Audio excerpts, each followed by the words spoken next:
이번엔 제가 직접 맡았던 사건 중에 가장 기억에 남는 사건인데 제가 하는 사건들을 보게 되면은 좀 답답한 게 있어요. 이때 이것만 하지 말지. 안 하면 될 거를 왜 굳이 할까? 그럼 싸움 생기면 어때요, 여러분들? 싸움이 생기면. 그리고 상대방이 날 쳐요. 그럼 어떻게 해요? 도망가야 돼요. 도망가야 됩니다. 상대방이 나를 치고 내가 화가 나서 그 사람의 손을 잡는 순간 쌍방폭행이 될 수가 있어요. 실제 사건 중에 이런 경우가 있습니다. 싸움 중에 멱살을 잡혔어요, 한 여성이.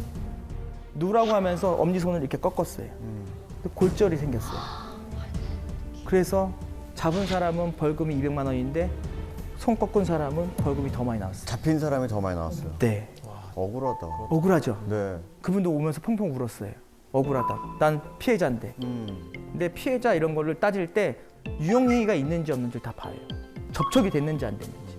접촉의 정도는 중요하지가 않아요. 했는지 아닌지가 중요해요. 그렇기 때문에 여러분들 싸움이 생기면 어떻게 된다? 도망가는.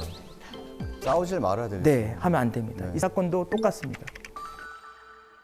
우리 일상에서도 벌어질 수 있는 일이고 굉장히 억울한 사건이에요. 이 사건을 제가 맡기 전에 라디오로 들었던 사연이 있었는데 그 사연이었어요. 제가 이 일을 하면서 굉장히 열받았던 사건 중에 하나고 재심까지 가서 우리 박준현 변호사님 아시죠? 재심 전문가. 그분하고 같이 했던 사건이에요. 2009년에 한 부부가 지인들과의 식사를 마치고 운전석에는 와이프가 앉았고 조석에는 술을 드신 남편분이 앉아 계셨어요. 그리고 차를 타고 가고 있는데 갑자기 경찰이 음주산소 간다고 쫙 나왔어요. 그래서 아내분이 놀래서 급브레이크를 밟았어요. 술 취하신 남편분께서 너무 화가 나서 경찰한테 항의를 했어요. 이렇게 갑자기 튀어나오면 어떡하냐, 위험하게. 그러면서 이제 차에서 내려서 경찰하고 실랑이가 벌어져요. 실랑이.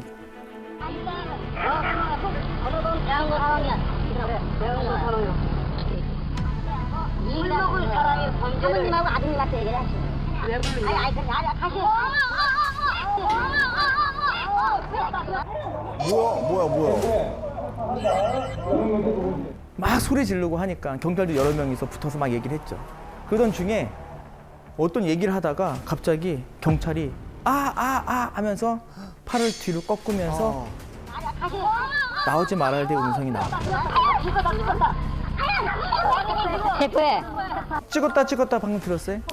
영상이 너무 당황스러운데요? 당황스럽죠? 네.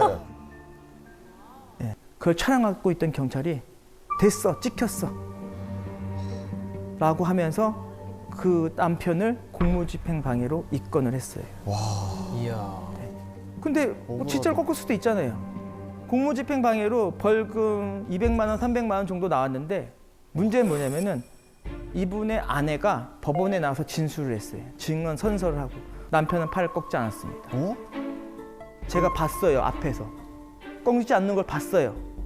했는데 검찰에서 이 여자도 거짓말 한다면서 위중죄로 또 기소를 했어요. 와. 요거는 빙산의 일각이에요. 아직 시작도 안 했습니다. 시작도 안 했어요. 내 아내는 맞게 얘기했다. 난 팔 꺾지 않았습니다. 했더니 검찰에서 남편도 위중죄로 기소했어요. 와, 미치겠다. 심지어는 남편은 벌금형이 나왔지만 아내분은 징역 8개월에 집행유예 2년이 나왔어요. 위증을 했다고. 진짜 너무한다. 아내분은 유치원 선생님이었어요. 그래서 파면도 당했어요. 유치원에서. 선생님이기 때문에. 아니 전문가가 아닌 저희가 봐도 보이는데 그게 네. 어떻게 못 볼 수가 있죠? 근데 왜 안 꺾은 것 같아요? 경찰이 일단 혼자서 꺾어서 손을 네. 뒤로 뺀 것만 보여요. 아, 이렇게 꺾었을 때 안 잡고 있던데? 네. 잡은 게 맞아, 없어요. 맞아. 아무도 잡은 게 혼자. 왜가 중요해요.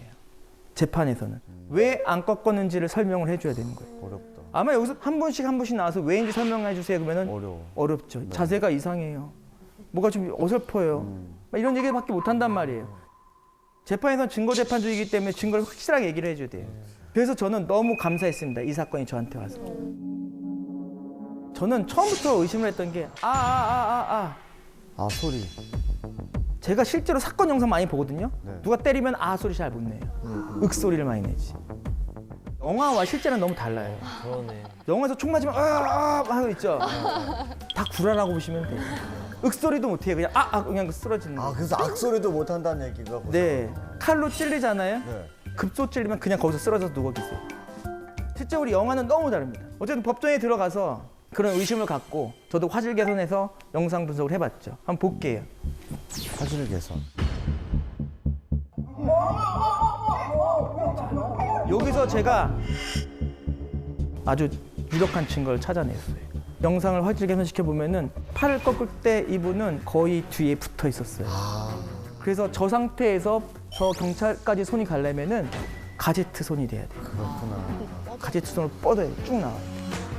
제가 한 1시간 동안 검사하고 엄청 싸웠거든요. 제가 다른 걸 수도 있는 거 아니냐, 뭐일 수도 있는 거 아니냐 했는데 다 받아쳤어요. 연속 프레임에서 팔뚝이 나왔기 때문에 다 할 수도 없다. 나왔더니 새벽 2시, 1시예요. 서울도 아니고 경기권도 아니에요. 지방이에요. 갈 데가 없어요. 차는 다 끊기고. 그런데 딱 갈 데가 한 군데밖에 없더라고요. 어디요? 찜질방. 그래서 가장 가까운 찜질방으로 가시죠. 딱 가고선 잠도 못 자고 새벽 5시에 첫 차를 타고 버스를 타고 돌아오고 있는데 박준현 변호사한테 문자가 왔어요. 만장일치로 무죄 받았습니다.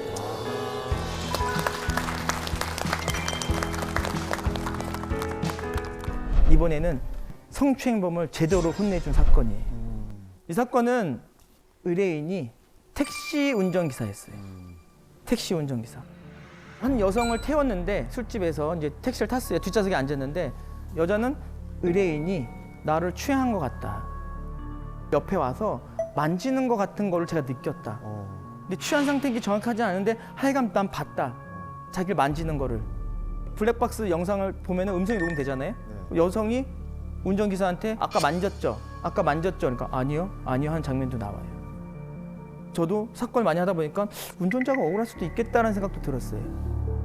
그 운전자가 주장하는 거는 뭐냐면 나는 뒷좌석으로 간 적이 없다. 운전석 문을 연 적이 없고 뒷좌석 문을 연 적이 없다라고 주장을 했어요. 계속. 그러면서 판사를 통해서 저한테 감정 신청을 했어요. 어떤 감정 신청이냐? 블랙박스는 전방을 찍고 있는데 자기가 운전석에 내리면은 미동이 있을 것이고 소리가 있을 거 아니에요. 네. 문을 열고 닫는 그걸 분석해달라는 거예요. 그러면서 실제 자기 택시를 가지고 재현한 블랙박스도 가져왔어요. 근데 실제로 그 재현한 걸 보니까 타고 내리게 되면은 우리 쿵쿵 소리 나고 이 하중 때문에 이렇게 흔들려요. 근데 사건 블랙박스를 보니까 차량이 미동이 없었어요. 움직임이. 질문 자체가 운전석에서 내렸는지 안 내렸는지 뭐 그런 것들을 미세한 픽셀을 통해서 분석해달라고 했기 때문에 그 분석을 했어요. 결과는 내리지 않았다는 게 제 결과였어요. 그런데 아무래도 이 택시기사가 좀 이상한 행동을 했어요. 갑자기 자기야 하는 소리가 들려요. 자기야. 귀염둥이 이쁘네 막 이런 소리 들려요.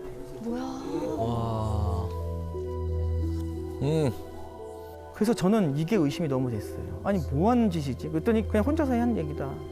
더 이상해. 네, 더 이상하죠. 근데 운전석에서 내리지 않았어요. 그리고 또 문제가 하나 있었어요. 차를 세워놓고 깨워야 될 거 아니에요. 작은 목소리로 다 왔어요 이래요. 도착했어요 해요. 감정 요청 사항은 이 남자가 운전석에서 내려서 뒷좌석으로 갔느냐가 핵심 사항인 거예요. 근데 그건 내리지 않았어요. 그래서 제가 너무 이상해서 안 되겠다. 데이터 다시 줘봐. 데이터를 분석을 해보니까 이 블랙박스 안에는 아내를 비추고 있는 카메라가 있었어요. 그게 수사기관에서 아무도 몰랐던 거예요. 검찰도 몰랐고 재판 과정에서도 몰랐던 거예요. 그 아내 영상을 보니까 깜짝 놀랐습니다. 문을 열고 나가진 않았어요. 운전석에서 뒷좌석으로 이동했어요. 넘어갔구나. 저를 가지고 논 거예요. 법원을 가지고 논 거고 검사를 가지고 논 거고 다 가지고 논 거예요. 제가 만약에 그거 넘어가지 않았다면 그 사람 무죄 받을 수도 있어요. 그래서 저는 고민을 했어요. 이 결과를 어떻게 할지. 저는 어쨌든 법원에서 이걸 해달라고 하면 이것만 하는 사람이에요. 제가 무슨 판사도 아니고 수사기관도 아니에요. 근데 저는 또 원래 제가 소속돼 있는 사람도 아니고 누구 말도 잘 안 들어요. 좀 혼자 막 하는 걸 좋아해요. 그 넘어가는 장면을 100번 반복해서 왔다 갔다 하는 장면을 영상을 만들어서 검찰에 줬어요. 따로. CD에 고서. 잘하시네요. 그거는 벌금이 아니고 징역형 살 수도 있을 거예요. 왜냐면 지금 다 가지고 논 거잖아요. 이제 마지막으로 소개해드릴 사건도 굉장히 화가 나는 사건입니다. 이건 제가 영상 분석을 그만둘까도 생각했던 사건이에요. 제가 진짜 법원 가서 한 2시간을 싸운 사건이에요. 2시간을. 한 20대 초반 중반 되는 한 젊은이가 우리 아버지를 살려주세요. 우리 아버지 좀 도와주세요. 아무도 우리 말을 믿지 않아요. 그 말을 거의 집에 갈 때까지 한 20번 정도 한 것 같아요. 계속. 사건이 이렇습니다. 아버지가 운전을 하고 조수석의 동료와 같이 차를 몰고 가는데 상대편에서 차량이 정면을 오고 있었어요. 중앙선 사이에서 양쪽으로 오고 있었는데 어느 순간에 차 한 대가 중앙선을 넘어와서 퉁 하고 받치면서 우리 아버지 조수석에 계셨던 분이 사망하신 거예요. 아이고. 근데 문제는 양측 다 음주를 했어요. 문제는 뭐냐면 누가 넘어가냐. 아니 음주운전으로 뭐 벌금형 받을 수도 있고 뭐 상습범이면 뭐 징역형 받을 수 있지만 사람이 죽은 사건이기 때문에 누가 넘어왔냐에 따라서 사건이 달라져요. 근데 아버지는 감옥에 계셨어요. 1심에서 징역형을 받고 아무도 믿어주지 않는 상태에서 수감 생활을 하고 있었죠. 그리고 아들은 찾아왔고. 그럼 뭐 가지고 아버지가 넘어갔다고 했나요? 했더니 아버지 차량에 있던 물건들이 중앙선 너머에 많이 떨어져 있더라고요.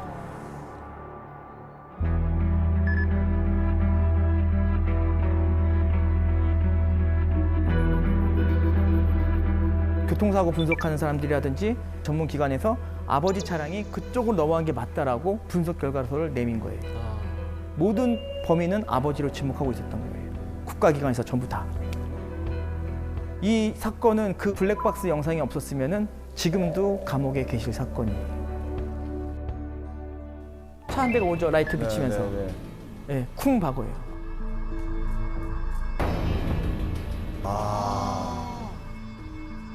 그래서 영상을 보니까 이거 좀 이상한 거예요. 누가 중앙선을 넘어갔을까? 왼쪽 차? 맞은편. 이걸 화질 개선을 했습니다. 네. 그런 식으로. 확실히 보여. 네. 왼쪽 라이트가 다 보였어야 되는데 네. 중간에 왼쪽 라이트 안 보이는 그렇죠. 거예요. 네. 네. 영상 분석하셔도 될 것 같아요. 키워주십시오. 나이가 있어서 안 될 것 같아요. 이거를 이제 디테일 좀 분석을 시켰어요. 그 중앙선을 보시면은 P1과 P2가 있는데 지금 P1, P2는 전방에서 오고 있는 차량의 좌측 라이트, 우측 라이트예요. 중앙선을 넘어왔죠, 이쪽으로. 네. 그래서 이걸 가지고 제가 이건 이겼다. 또 보물을 찾았다 해서 재판에 갔습니다. 이 영상도 증거로 제출했어요. 그런데 저를 증인신문 하겠대요. 솔직히 이것만 보면 저 증인신문 할 이유가 없어요. 명확하잖아요, 이거. 네. 근데 재판부에 갔는데 저를 앉혀놓고 검사가 질문하기 시작해요. 이 일을 몇 년 했냐? 영상 분석이라고 하는 자격증이 있냐? 학위는 어디냐? 왜 국가기관에서는 안 된다고 하는데 넌 되냐? 못 믿겠다. 그러니까 약간 조작도 의심하더라고요. 제가 그때 가슴이 엄청 무너졌어요. 아니 내가 이렇게 열심히 했는데 믿어주지도 않고 조작됐니? 나의 학력을 문제 삼고 막 이러는데 이게 할 수 있는 게 있냐? 했는데 몇 달 후에 의뢰인이 전화가 왔어요. 의뢰인 아버지가. 저 나왔습니다. 네, 무죄 받았습니다. 자기가 강원도에서 횟집을 하는데 꼭 모시겠습니다. 제가 그때 전화를 받고 너무 행복했어요. 유죄 사건이 무죄가 날 확률이 몇 %인지 아세요? 유죄로 기소된 사건. 기소된 사건이 재판 통해서 무죄 날 확률. 거의 없지 않을까요? 본인들의 잘못을 시인해야 되니까. 1%도 안 돼요. 거의 없다고 보시면 돼요. 거의 1%도 안 돼요. 무죄를 어떻게 받았는지 봤더니 재판부에서 국가기관에 다시 제가 했던 감정사고 분석 결과를 보낸 거예요. 다시 한번 봐보라고. 그랬더니 최종적으로 무죄가 받았고 그러면서 제가 이 세상에 또 교훈을 얻었죠. 누가 욕을 해도 듣지 말자. 몇 년이야 듣지 말자. 제가 성숙해지고 강해지다 보니까 최근에 법원을 간 일이 있거든요. 거기 똑같은 질문을 또 하시는 거예요. 근데 그땐 자신 있게 얘기했어요. 10년 했는데요. 그때는 5년밖에 안 됐어. 잠깐. 엄청난 차이네요. 10년 했는데요. 그러니까 다음 질문하겠습니다. 하게 나와요.